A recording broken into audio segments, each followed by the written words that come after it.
What is going on, boys and girls? Tried to get out this last weekend and make a little video for you guys, but I was so frustrated by the time I got done running the Spartan, I didn't have any ambition left to record myself running the BlackJack. So basically the receiver died in the Spartan. I ended up replacing it here. Had it doing laps for barely a minute and a half, and it crashed again, porpoised, ripped the whole center ESC and motor assembly out of it.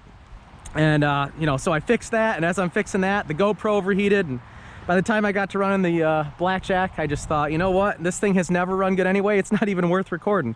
But as it would turn out, it's run the best it's ever ran for me. So what we got new on it for today, or for this run, I ended up going with the pool noodles, shoved those from the end of the transom up to the batteries. So this, I'm not an innovator here, a couple of people have been doing this. So basically it's just going to keep your batteries shoved as far forward as they can possibly be. The other thing that I'll note, and I can get a number for you guys, add all these up, but if you can see, I have a crap ton of wheel weights in the front of this thing to keep the bow down from bouncing. So those are new features.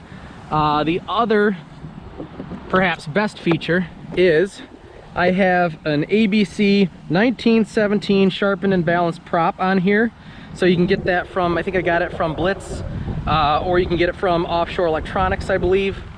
Nothing done to the bottom of this hull at all, just completely stock ABS.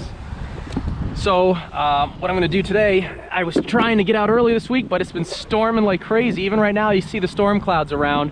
So I'm going to try to get out and rip this.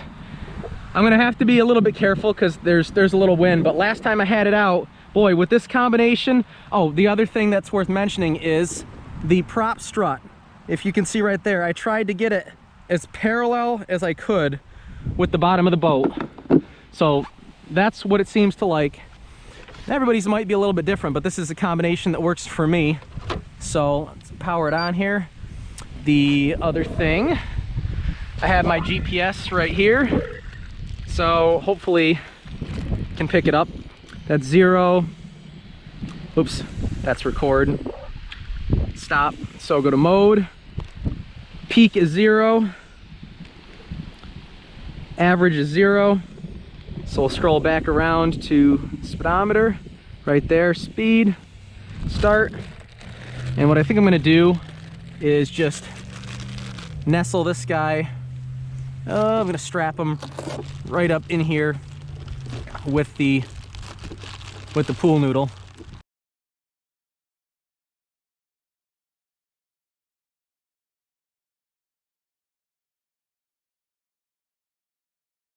And I am gonna wedge this guy right over here.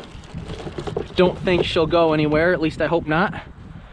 All right, so that's powered on. 2 4S50C lipos. Powered on, radio's on.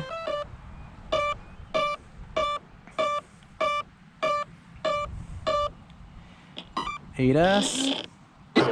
All right. Get our canopy. And this really seems to be the combination for me. So for anybody that got this boat and it's really bouncy, you can't stop the front end from bouncing off the water, you're trying all kinds of different prop strut angles, we're trying different weight balances with your batteries, shove them all the way forward. The only problem with that is you can only get one strap around them. That's where I shove the pool noodles in to stop them from moving anywhere, because I'm also seeing people that are breaking their hulls, and my theory is the hulls are breaking. Yes, there's a couple people going over 70, but I think they're breaking because the batteries are coming loose and they're smashing into that hull when these people are crashing going 70 plus miles an hour. So it can't hurt if you secure those batteries to where they can't move if you crash. Didn't bring the GoPro for the boat.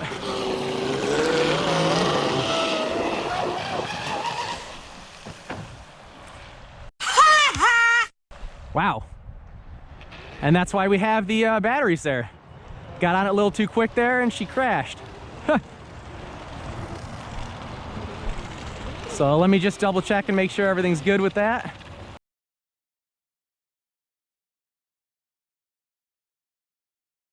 And that was my fault for getting on it too soon, but that is typically what happens.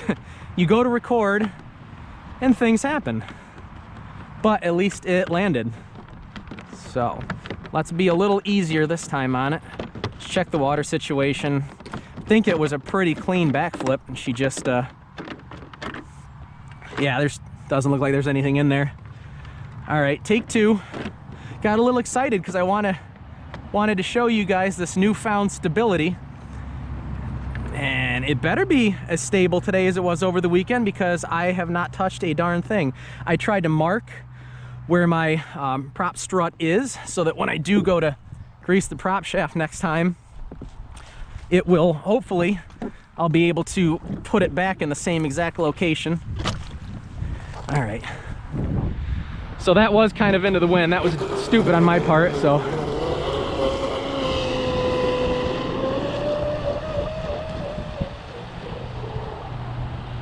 Let's come back and ease into it here.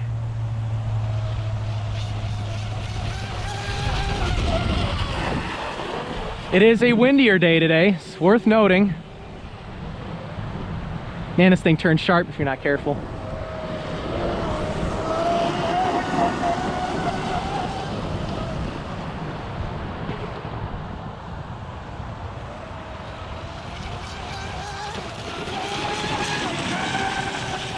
There's she planing out a little bit there. Not touching full throttle yet. Oh, this wind sucks.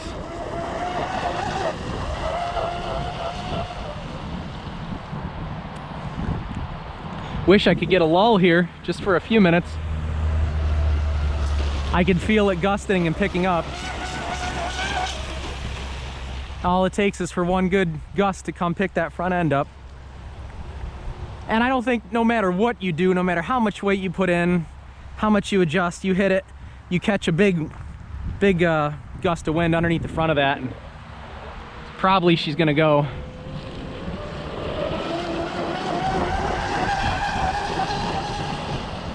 Just as I started getting on plane there, run out of water. Against my better judgment, I'm gonna go out and bring it back towards us. See if this will be as much with the wind as I can get it. Look at her right there, see? Man, she was stable. Let's try that again.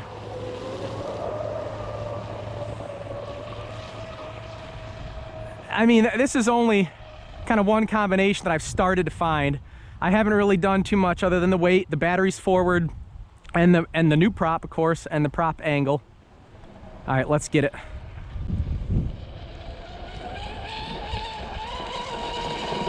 Look at her. I mean, the stability it's at a whole new level.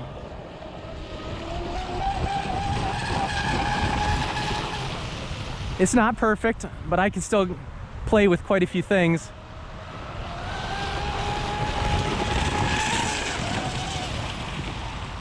I turned a little sharp there. Oh gosh, I lost it in the lost it in the wake.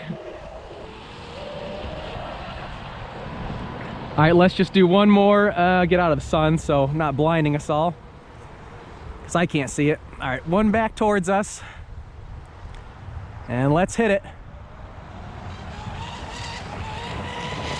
Man, I'm scared to get on it all the way. How quickly she's coming into shore.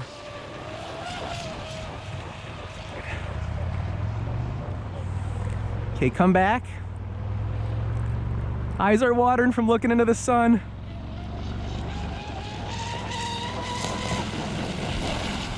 Whew.